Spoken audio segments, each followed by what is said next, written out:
Baik, selamat sore pemirsa TVRI Sumatera Selatan dimanapun Anda berada. Kembali lagi kami menyapa Anda dalam program Kampungku. Bersama saya Vio Alvaro. Dan saya Amanda Armelia. Dan tentunya selama 60 menit ke depan kami akan mengajak Anda untuk melihat kampung-kampung kreatif dan juga berpotensi di Provinsi Sumatera Selatan. Dan juga untuk pemirsa di rumah yang kampungnya ingin kami ekspos, silakan untuk menghubungi nomor yang tertera di bawah ini. Baik, Amanda, tentunya kita juga ingin mengajak masyarakat semua untuk mematuhi protokol kesehatan ya. Tetap menggunakan masker dan tetap menjaga jarak satu dengan yang lain. Iya, benar sekali, Vio. Dan tentunya kami juga mengajak Anda untuk mendukung program transformasi ke TV digital. Anda dapat menyaksikan tayangan kami melalui tayangan digital atau siaran digital di aplikasi TVRI Klik ataupun aplikasi Intek. Dan bagi Anda pengguna antena parabola, Anda dapat mengarahkan ke satelit Telkom 4 atau satelit merah putih. Dan inilah Kampungku Amanda. Iya, benar. Amanda, apa kabar hari ini? Alhamdulillah baik. Vio sendiri bagaimana kabarnya? Alhamdulillah juga baik hari ini. Amanda, kalau kita berbicara hari ini, kita akan berbicara terlebih dahulu mengenai sejarah. Sejarah. Di Palembang sendiri banyak sekali, Vio. Sejarah dan tempat destinasi wisata sejarah. Kira-kira pertama ini kita akan kemana kira-kira, Vio? Baik, kalau kita berbicara mengenai kota Palembang, sering disebut dengan katanya Bumi Sriwijaya. Iya, benar sekali. Nah, Sriwijaya ini merupakan salah satu kerajaan terbesar dan termasyur pada saat itu. Sehingga tidak menampik kemungkinan bahwasannya Sriwijaya akan memberikan atau meninggalkan peninggalan-peninggalan yang berharga ya. Iya, seperti arca, artefak maupun patung ya, Vio ya. Dan tentunya peninggalan-peninggalan ini adanya di salah satu destinasi wisata yakni Bukit Seguntang. Iya, benar Dan sekali. inilah informasi selengkapnya untuk Anda.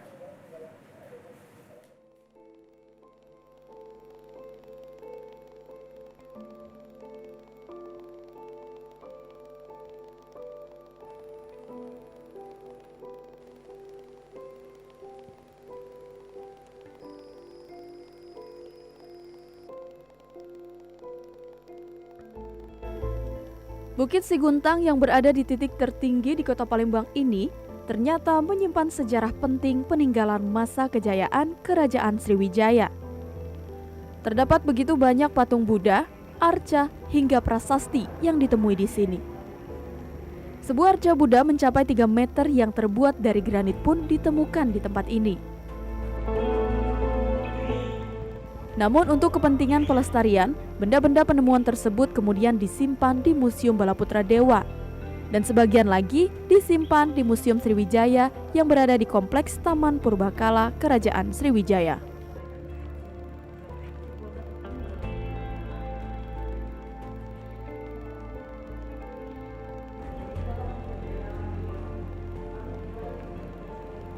Kalau kita bicara Sriwijaya, tentu salah satunya itu adalah situs arkeologis Bukit Seguntang yang ada di daerah Bukit Besar, Palembang. Nah, menurut kawan-kawan arkeolog, Bukit Seguntang itu adalah situs keagamaan. Mengapa mereka sebut situs keagamaan? Karena di situ ditemukan oleh para arkeolog itu ada semacam terakota, ada bekas bata bersusun. Itu diperkirakan adalah istilahnya itu landasan dari bekas vihara yang ada di Bukit Seguntang. Dari beberapa penggalian ekskavasi mereka itu ditemukan struktur bata itu di bagian Bukit Seguntang itu. Pada masa Kesultanan Palembang, Bukit Seguntang dianggap sebagai tempat suci karena kerap digunakan sebagai tempat ibadah umat Buddha dan sebagai tempat pengambilan sumpah para pimpinan pedalaman. Kini tempat ini pun menjadi salah satu kawasan yang dilestarikan.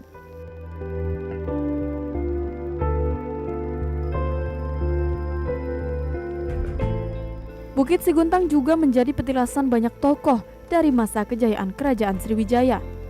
Tak heran jika kawasan Bukit Seguntang menjadi salah satu destinasi wisata sejarah, terutama mengenai sejarah Kerajaan Sriwijaya.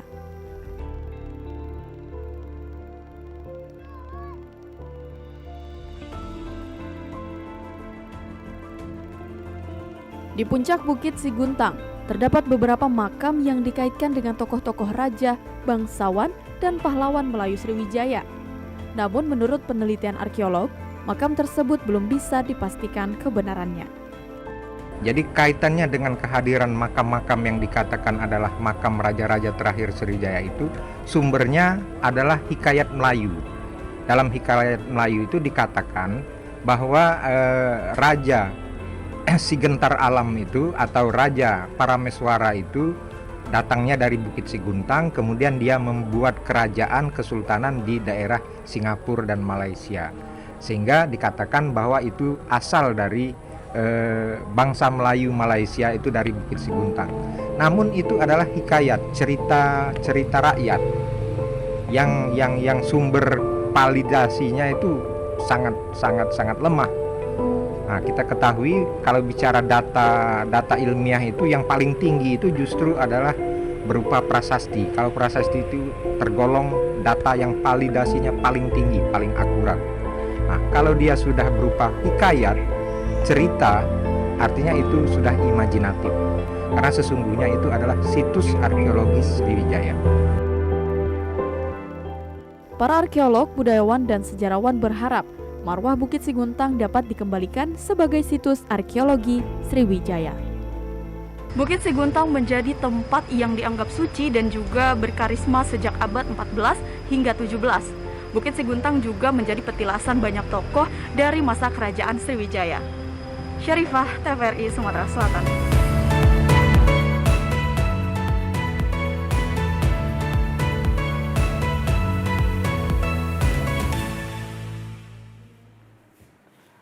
Wah, Vio bisa menjadi referensi untuk kita yang ingin berkunjung ke tempat sejarah yang ada di Kota Palembang. Betul, karena memang bangsa yang besar itu adalah bangsa yang tidak pernah melupakan sejarahnya, Amanda. Iya, kalau tadi kita sudah ke Bukit Siguntang, yaitu titik tertinggi yang ada di Palembang, sekarang kita beralih ke wilayah tertinggi yang ada di Provinsi Sumatera Selatan. Betul, tidak lain adalah Kota Pagar Alam. Dari namanya saja, Amanda, Pagar Alam berarti wilayah yang dikelilingi oleh keindahan alam.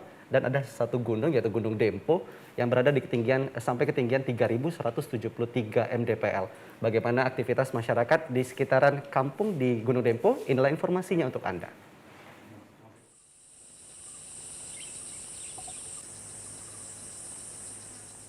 Namun siapa sangka, di lereng gunung berapi Dempo terdapat perkampungan yang dihuni warga puluhan tahun yang lalu. Di ketinggian 1.475 meter dari permukaan laut, terdapat perkampungan masyarakat yang dinamakan Kampung Empat. Untuk menuju lokasi, waktu yang diperlukan 30 menit dengan kendaraan roda 2 atau dari gapura komplek perkantoran Pemkot Pagar Alam.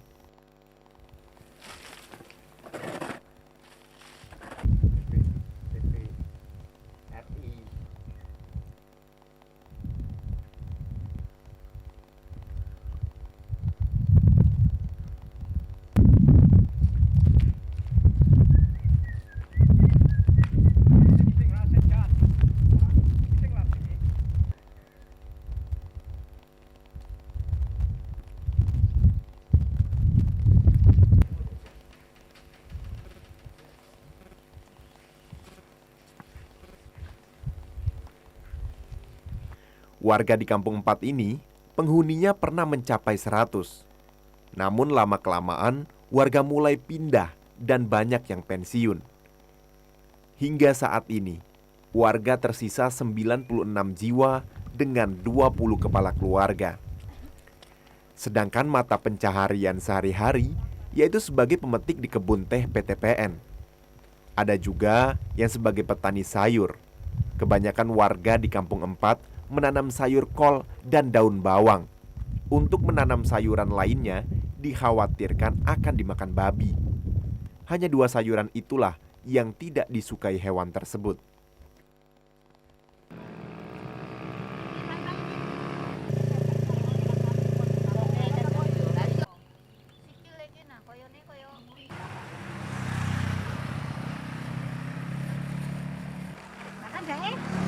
Gambar sing isih ning wit, sing ngadeg ngono Mas. Ani jadi.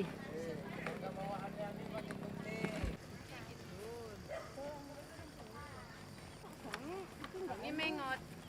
Iki enggak enak kok. Iki cendek. Kok anu saya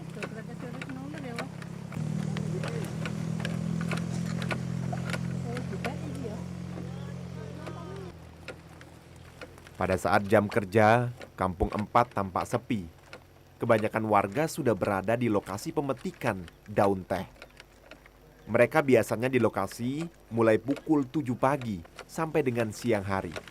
Setelah itu, barulah mereka kembali ke Kampung 4. Ketua RW Kampung 4 Suryanto mengatakan, setiap pulang kerja, memetik teh sore harinya, mereka akan ke kebun sayur sebagai penambah penghasilan. Untuk Kampung 4 ini berada di ketinggian 1475 mdpl. Aktivitas warga di Kampung 4 ini mayoritas itu karyawan PTPN 7 sebagai karyawan di perkebunan teh pemetik. Jadi untuk jumlah kakak di Kampung 4 ini 20 kakak, jumlah cacat jiwa laki-laki dan perempuan 96 jiwa. Kampung 4 ini juga sebagai titik awal pendakian ke Gunung Dempo. Tomyadi Tobari, TVRI Sumatera Selatan melaporkan.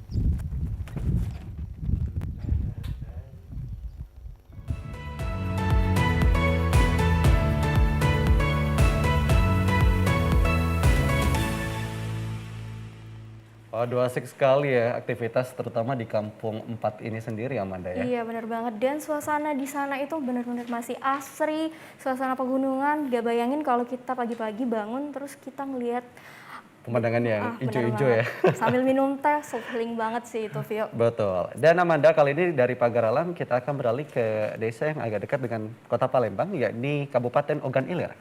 Itu desa apa, Vio, kira-kira? Itu ada Desa Burai, di mana Desa Burai ini adalah desa tertinggal dulunya, namun kini menjadi salah satu destinasi wisata terpopuler. Terlebih lagi Amanda, ini pernah menjuarai Anugerah Pesona Indonesia dan menjadi juara kedua. Wah, pasti di sana itu benar-benar bagus. Daripada penasaran, langsung aja kita lihat liputannya.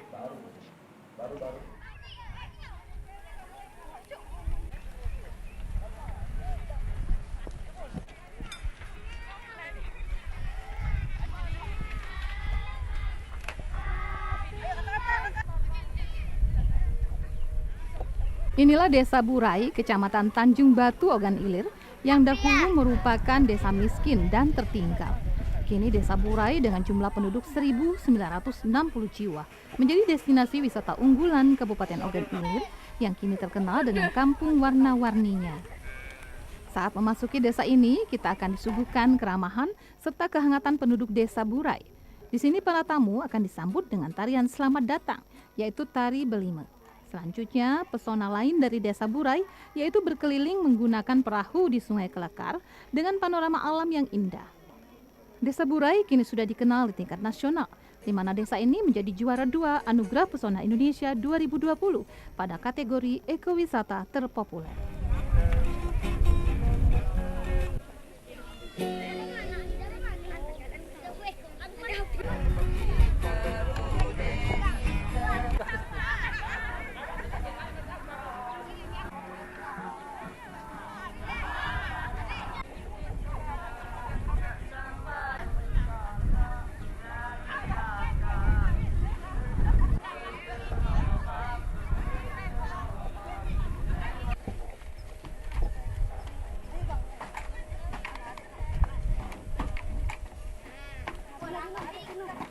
Desa Burai, alhamdulillah kemarin telah memenangkan juara 2 ekowisata tingkat nasional API Awards, dan alhamdulillah memang dari segi ekowisata Desa Burai mempunyai keindahan alam yang sudah diciptakan oleh Allah Subhanahu wa taala, dan juga kami mempunyai produk-produk dari UMKM seperti kemplang, songket, dan juga purun yang sekarang masih dikerjakan dan masih diproduksi terus oleh seluruh masyarakat Burai.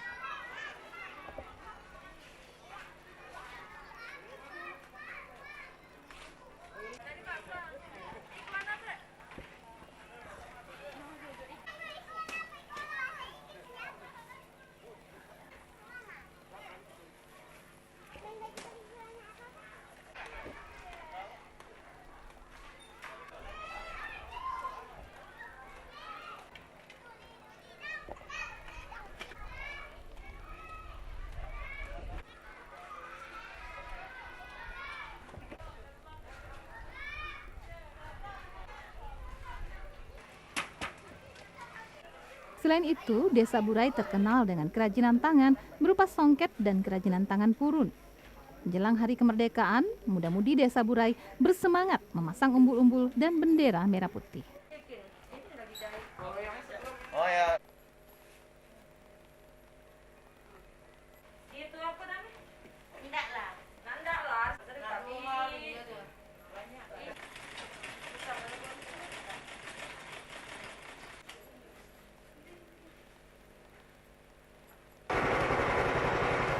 Di Desa Burai, selain panorama alam yang indah, juga menjadi surganya bagi para pemancing. Karena sejak dulu, Desa Burai terkenal dengan melimpahnya ikan air tawar yang jarang dijumpai di tempat lain. Yudi Gromiko, TVRI Sumatera Selatan.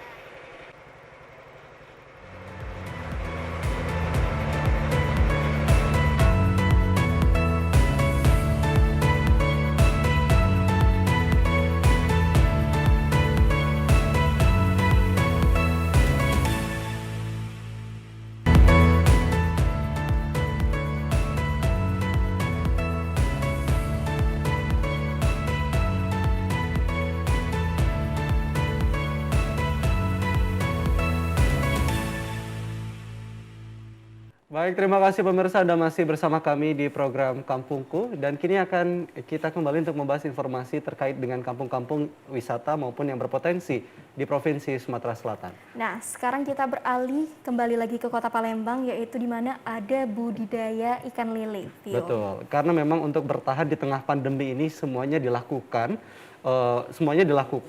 demi bertahan hidup, yang penting halal dan menghasilkan pundi-pundi keuangan. Iya, ya. benar Seperti sekali. yang dilakukan oleh warga di Kecamatan Jakabaring, warga 15 Ulu, yang membuat tambak ikan lele di perkampungan mereka. Dan inilah informasi selengkapnya untuk Anda.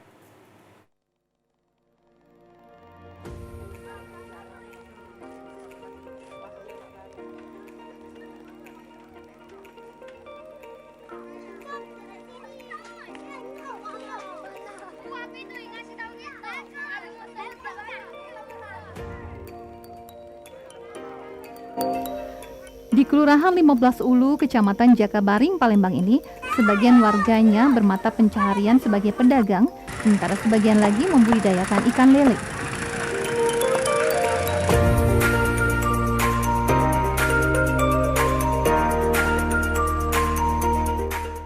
Di RT 24, tepatnya ada 140 waring yang dimiliki oleh warga. Masing-masing waring diisi 1.000 hingga 1.500 bibit ikan lele.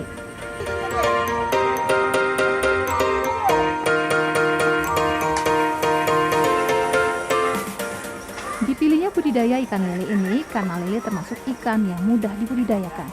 Selain itu, bisnis budidaya ikan lele ini dinilai sangat menjanjikan karena permintaan masyarakat atas konsumsi ikan lele yang tinggi.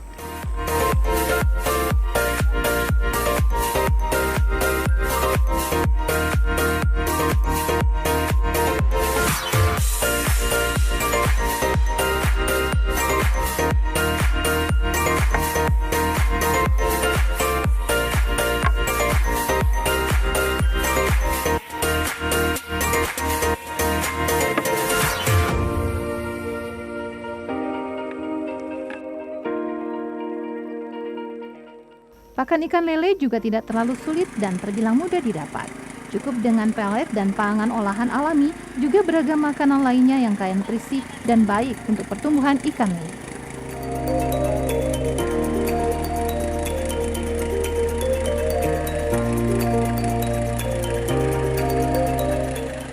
Dengan makanan yang kaya nutrisi, maka ikan lele akan pesat pertumbuhannya. Selain makanan, kesehatan ikan juga sangat penting. Salah satu pendukung kesehatan dan juga pertumbuhan ikan yaitu eceng gondok. Baik sekali untuk menanam eceng gondok di dalam waring. Menurut Rusli, salah seorang pemilik waring ikan lele, biasanya mereka panen setiap 3 bulan sekali. Dan ikan lele yang dipanen disesuaikan dengan permintaan pasar yang biasanya didominasi oleh usaha kuliner seperti pecel lele. 3 bulan sekali panennya. Dan penjualannya kemana, Pak? Ke pasar induk, ke terminal. Sampai sekarang ini kan ini 2 tahun ya Pak ya sudah berlaku. Iya, 2 tahun sudah. Nah dari dulu sampai sekarang itu meningkat atau gimana Pak? Karena sekarang juga pandemi atau tetap gitu kan? Masih tetap. Masih tetap. Iya, agak berkurang lah, cuman enggak seberapa ya, enggak terlalu banyak kan. Iya.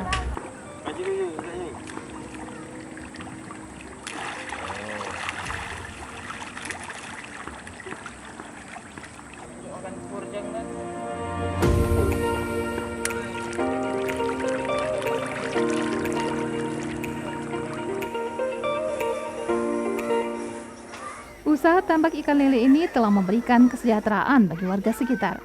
Selain itu, peran serta sejumlah warga yang peduli sangat penting bagi peningkatan hasil dan mutu ikan. Kalau untuk mata pencariannya, kalau malam mereka nih banyak yang kerja di pasar induk. Tapi kalau siang, untuk mengelola waring ikan. Kalau untuk selama 2 tahun ini hasilnya cukup lumayan bagi warga yang sudah untuk penghasilannya gitu, sudah cukup lumayan. Meskipun di masa pandemi, namun penjualan ikan lele tetap terhitung stabil. Sebagian besar ikan yang dipanen didistribusikan ke pasar induk Jakabaring, serta sejumlah pasar untuk bisnis usaha kuliner pecel lele yang tersebar di Kota Palembang. Saudara, keberadaan tambak ikan di Kelurahan 15 Ulu, Kecamatan Jakabaring, Palembang ini telah memberikan dampak positif bagi lingkungan di sekitarnya. Meskipun baru berlangsung selama 2 tahun dan bertepatan dengan pandemi, namun tambak ikan ini telah memberikan hasil yang cukup optimal. Tentu saja ini memberikan motivasi bagi warga lain untuk menggali potensi di lingkungannya masing-masing. Jakinanda, Maulana Ishak, Metri Otavia, TVRI Sumatera Selatan.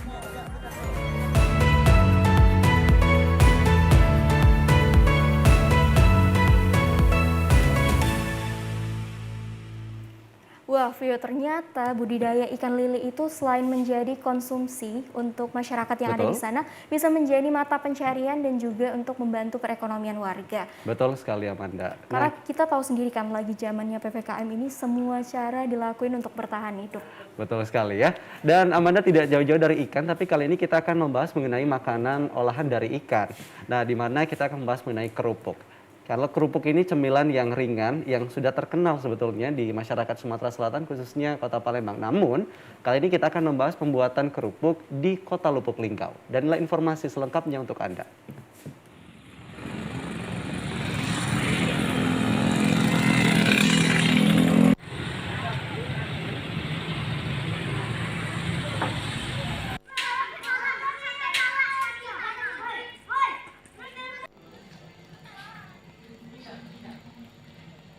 Kelurahan Cermetaba merupakan salah satu kelurahan yang berada di Kecamatan Lubuk Linggau Timur 2, Kota Lubuk Linggau. Penduduk di sini didominasi warga pendatang, yang sebagian besar memiliki usaha rumahan.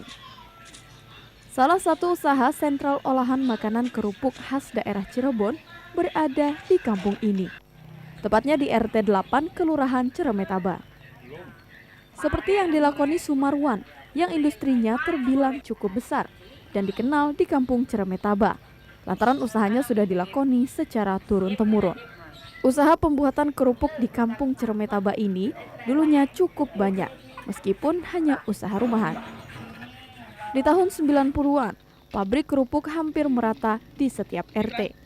Namun saat ini, pabrik kerupuk yang masih bertahan hanya 3 pabrik saja. Sumarwan memproduksi 2 jenis kerupuk, yakni kerupuk keriting dan kerupuk gendar. Dalam sekali produksi, ia mampu mencetak 3.000 hingga 4.000 kerupuk yang dibuat secara manual atau tradisional tanpa menggunakan mesin. Kalau dipikir di sini pabrik sudah zamannya Nek Jaili ya, bapaknya orang tua dari Pak Wawan, itu sudah lama sih. Mungkin sebelum saya ada di Linggau, mungkin berarti udah puluhan tahun lah. Berarti kalau untuk pabrik kerupuk di sini, karena kan untuk Gang Selamat ini kan terkenal untuk wilayah produksi kerupuk rumah tangga lah, ya industri rumah tangga.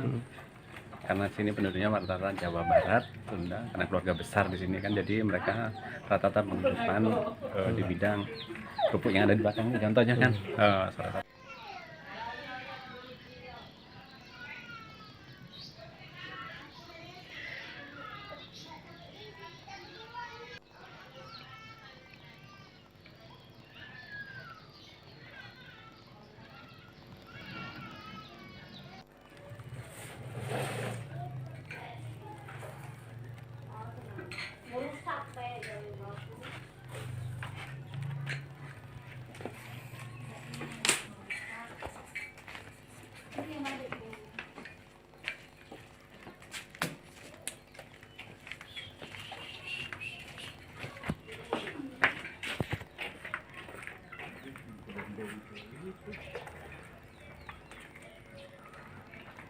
Mau burung gitu.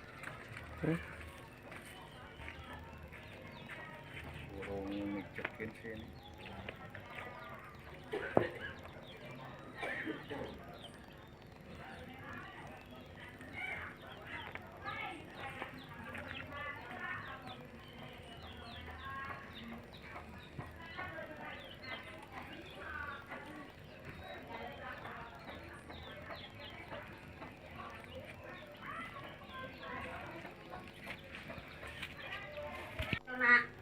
Ngiritnya tuh lalu sabu kan baca kita kecilin dikit, kalau minyak ada nguranginnya lelep nggak tegoreng.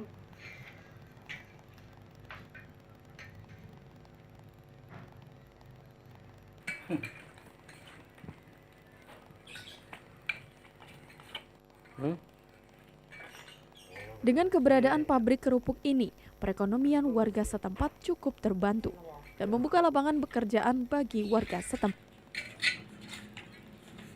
Yang ini lama nih dari tahun 1885 kemarin. Sejak bapak dulu Mang ya. Jadi turun-temurun ini Mang ya. Iya, terus ini kerupuk biasa nih namanya nih kerupuk sini nih ngomong kerupuk Bandung. Tapi yang manual ini. Kita pakai mesin. Terus kalau kita kerupuk yang gendar Mang boleh juga Mang? Oh yang itu yang jenis kerupuk lepit itu. Yang kerupuk lipat itu. Kalau yang gendar nggak buat. Terus Mang ini Mang kita buat dalam sehari berapa Mang? Hitungannya berapa bungkus Mang? Paling sehari itu 2 kampil dah. Buat 2 kampil Mang ya?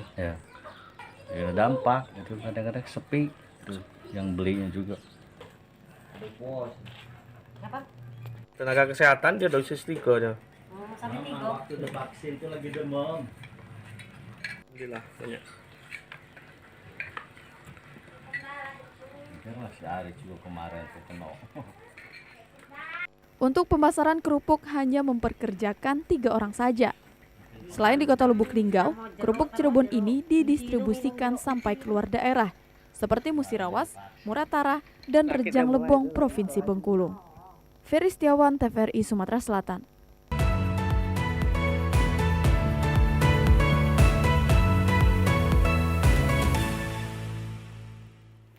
Wah, Vio, aku baru tahu nih ternyata selain di Kota Palembang, Lubuk Linggau itu merupakan penghasil sentra kerupuk juga. Dan untuk pembuatannya sendiri cukup rumit sehingga hanya orang-orang yang ahli di bidangnya yang dapat membuat kerupuk tersebut. Betul sekali Amanda. Dan kali ini kita tidak jauh-jauh dari tepung.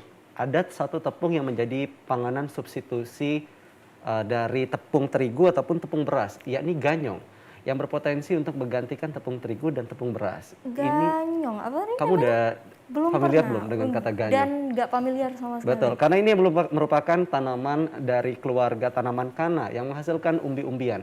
Dan saudara, inilah informasi selengkapnya untuk Anda.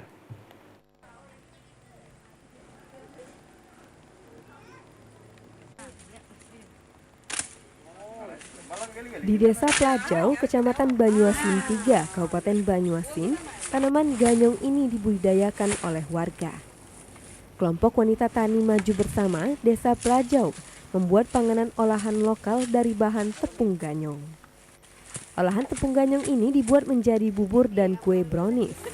Pada perlombaan olahan panganan lokal tingkat Provinsi Sumatera Selatan, olahan tersebut mendapat prestasi juara 3.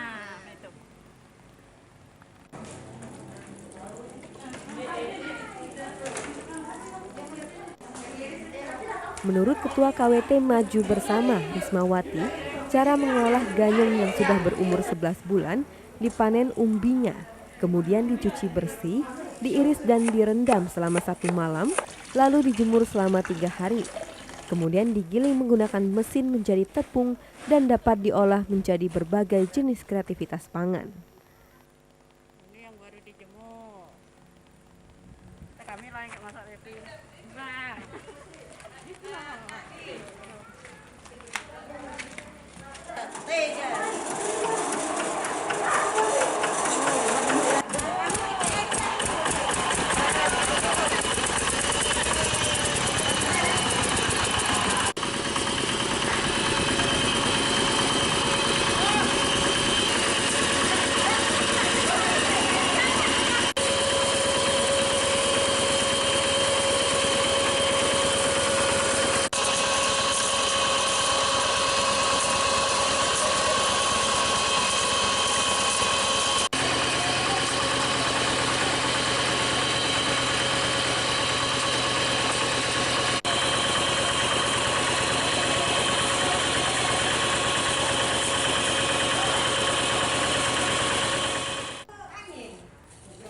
PDT Maju Bersama ini sudah mendapat pelatihan dari pemerintah Kabupaten Banyuasin dan mendapat bantuan peralatan dari Ketua TP PKK Banyuasin serta dari Dinas Ketahanan Pangan Banyuasin.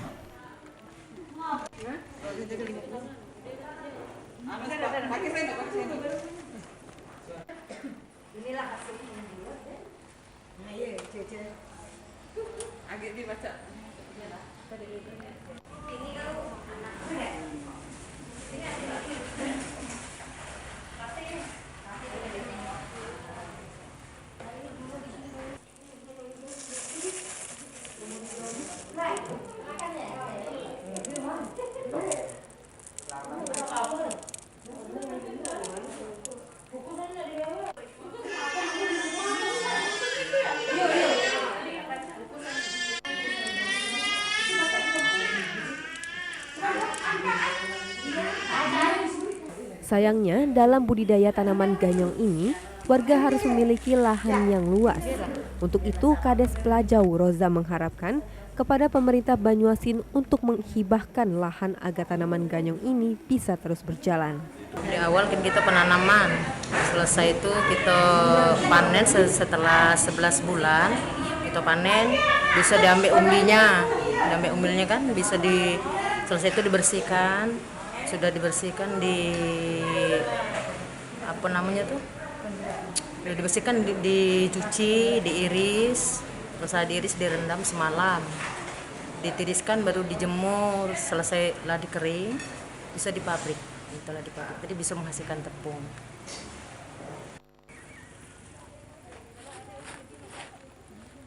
Tanaman ganyong sendiri memiliki ragam zat dan vitamin yang dibutuhkan oleh tubuh. Setiap 100 gram umbi ganyong mengandung kadar air 75 gram, protein 1 gram, lemak 0,1 gram, karbohidrat 22,6 gram, kalsium 21 mg, vitamin B 0,1 mg, vitamin C 10 gram, serta karbohidrat terdiri dari 90% tepung dan 10% kadar gula atau glukosa. Budidaya ganyong ini sudah saya sampaikan ke lintas sektor, baik itu ke Baketpan, ke Koprinap, bahwa hambatan pertama budidaya ganyong ini ya Bang, itu masalah lahan kan, desa kita belum punya lahan khusus untuk membudidayakan ganyong tersebut Bang ya.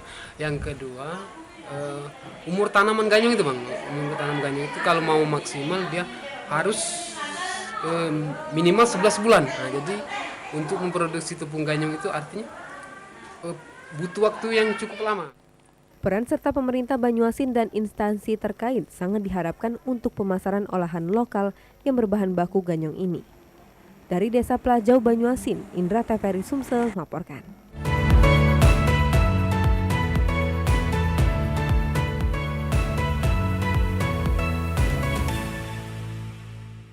Baik, masih ada dua informasi menarik lainnya untuk Anda pemirsa di rumah. Tetaplah bersama kami di Kampungku.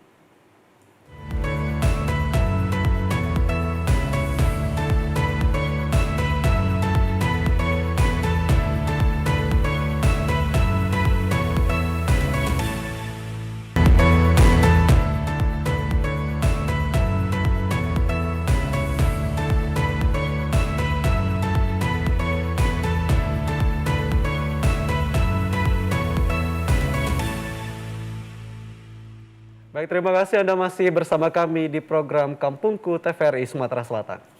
Nah, Vio, aku mau main tebak-tebakan. Kira-kira kalau aku lagi gini, aku tuh lagi ngapain sih, Vio? Pasti lagi nari dong. Iya, tapi tari apa? Kalau lihat dari gerakannya ini kayaknya tari tanggai deh. Iya, benar sekali, Vio. Tari tanggai sendiri merupakan tari yang berasal dari Sumatera Selatan, Kota Palembang, dan tari tanggai sendiri memiliki makna dan filosofi tersendiri pada setiap gerakannya, Vio. Betul. Terlebih lagi, memang tarian ini diciptakan oleh legenda tari Sumatera Selatan, yaitu Eli Rudi. Dan inilah informasi selengkapnya untuk Anda.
Seperti halnya dengan daerah-daerah di Indonesia, Provinsi Sumatera Selatan juga memiliki beragam kesenian.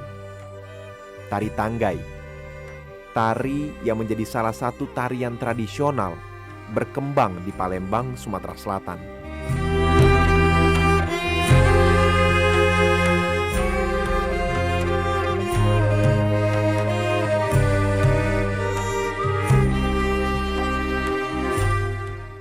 Tari Tanggai merupakan tari menyambut tamu. Tari ini pertama kali diciptakan oleh Eli Rudi yang merupakan salah satu penari gending Sriwijaya dan juga salah seorang maestro tari Sumatera Selatan.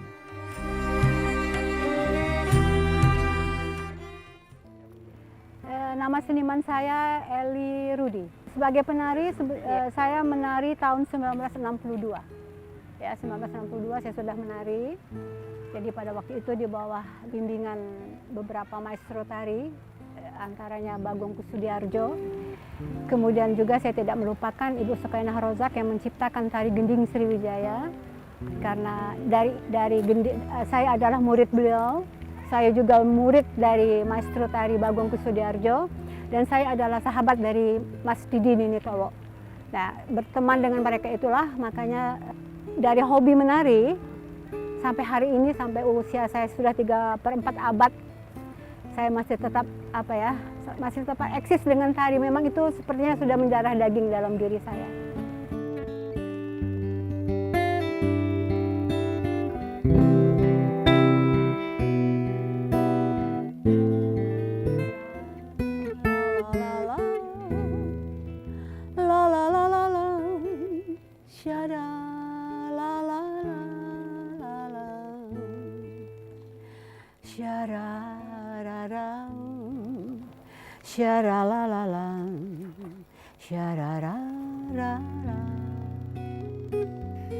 Tari Tanggai umumnya tersusun dari motif gerakan atau rangkaian gerakan yang sudah dikembangkan menjadi satu kesatuan utuh, sehingga akan membentuk sebuah struktur tarian.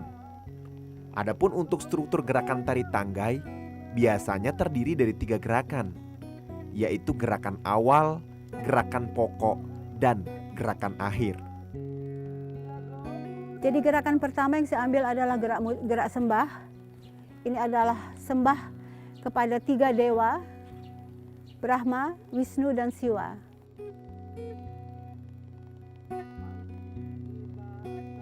Kemudian gerakan ini yang sering kita lihat, ini adalah gerak Sang Mahakala. Jadi di dalam ajaran Hindu, Dewa Siwa itu adalah dewa yang memutar matahari menjadi siang dan malam. Jadi inilah gerakannya. Jadi sering kita lihat baik di dalam tari Tanggai maupun di dalam tari gending.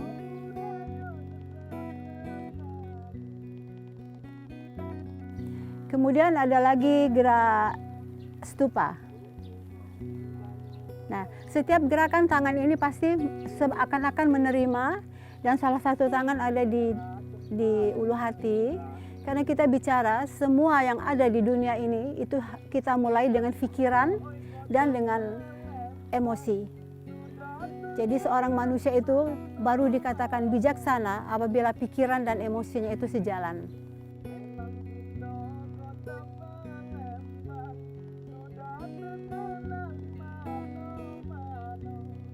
Gerakan yang ada di dalam tari Tanggai adalah seperti gerakan alun musi. Jadi kalau kita lihat ada perahu motor yang lewat, kemudian ada gelombang-gelombang kecil, itulah yang dikatakan alun, bukan ombak. Jadi dia akan mengalun, tidak putus. Makanya gerakan di dalam tari Tanggai harus mengalir. Contohnya, 1, 2, 3, 1, 1, 2, 3. Tari ini bermaksud memperkenalkan gadis penari yang sudah siap untuk berumah tangga, di mana dulu perjodohan masih sangat mendominasi di setiap pernikahan. Seniman tari harus fokus terhadap gerakannya agar dapat menjadi penari yang baik. Tari merupakan gerakan indah yang memiliki kekhasan budaya daerah yang wajib dilestarikan. Dika Saputra, TVRI Sumatera Selatan melaporkan.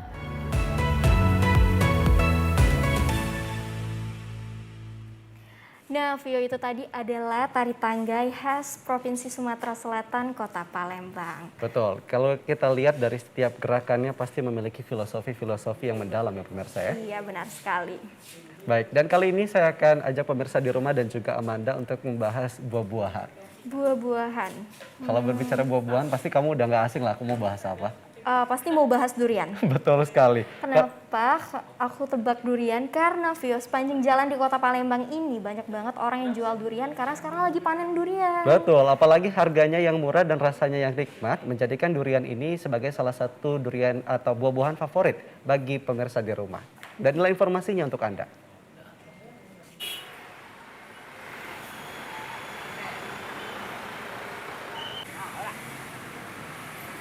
Durian, atau yang sering disebut-sebut sebagai raja buah, merupakan salah satu tumbuhan tropis yang banyak ditemukan di wilayah Asia Tenggara, termasuk di Indonesia.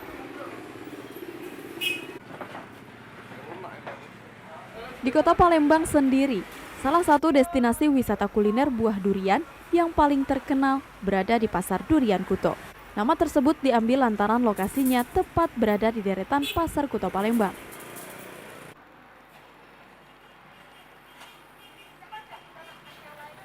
Ketenaran durian Pasar Kuto sudah banyak diketahui, bukan hanya oleh warga Palembang dan Sumatera Selatan saja, bahkan dari luar pulau sekalipun.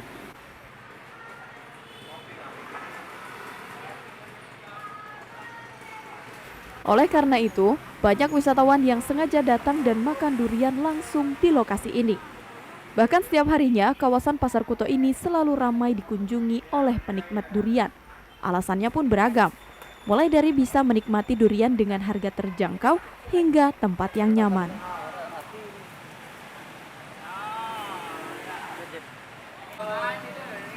Menurut Aan, salah seorang pedagang durian, sentra durian ini sudah ada sejak tahun 1980-an dan dilakoni secara turun-temurun.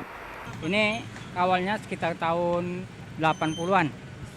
Yang pertama sekali orang daerah yang yang sekitar orang dari Moenin yang pertama kalinya kan bawa dulu semobil ke sini.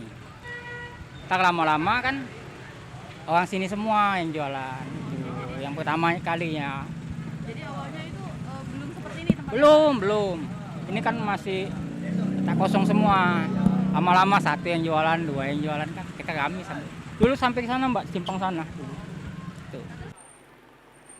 Pasar ini menawarkan aneka rasa dan ukuran durian dari berbagai daerah, seperti Lubuk Linggau, Bengkulu, Lahat, dan beberapa sentra perkebunan lainnya. Untuk saat ini, durian Padang yang sedang marak dijajakan oleh para pedagang.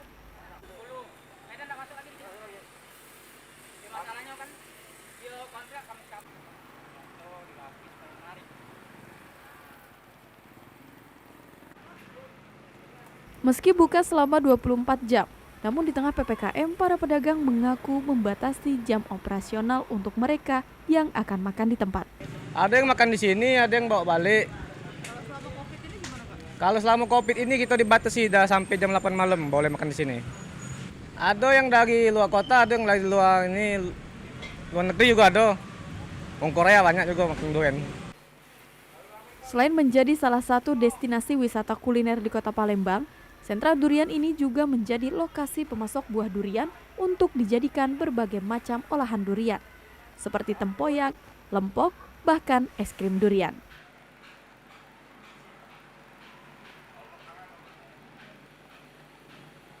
Bagi Anda, para pecinta durian yang ingin menikmati buah durian di masa panen raya, tidak ada salahnya untuk mencoba mendatangi lokasi ini di bulan Desember.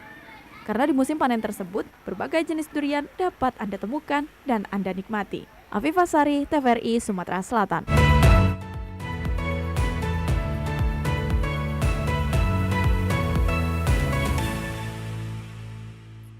Baik, informasi dari sentra durian di Kota Palembang tadi sekaligus mengakhiri perjumpaan kita dalam program Kampungku kali ini. Saya Vio Alfaruk. Saya Amanda Armelia. Terima kasih dan selamat sore.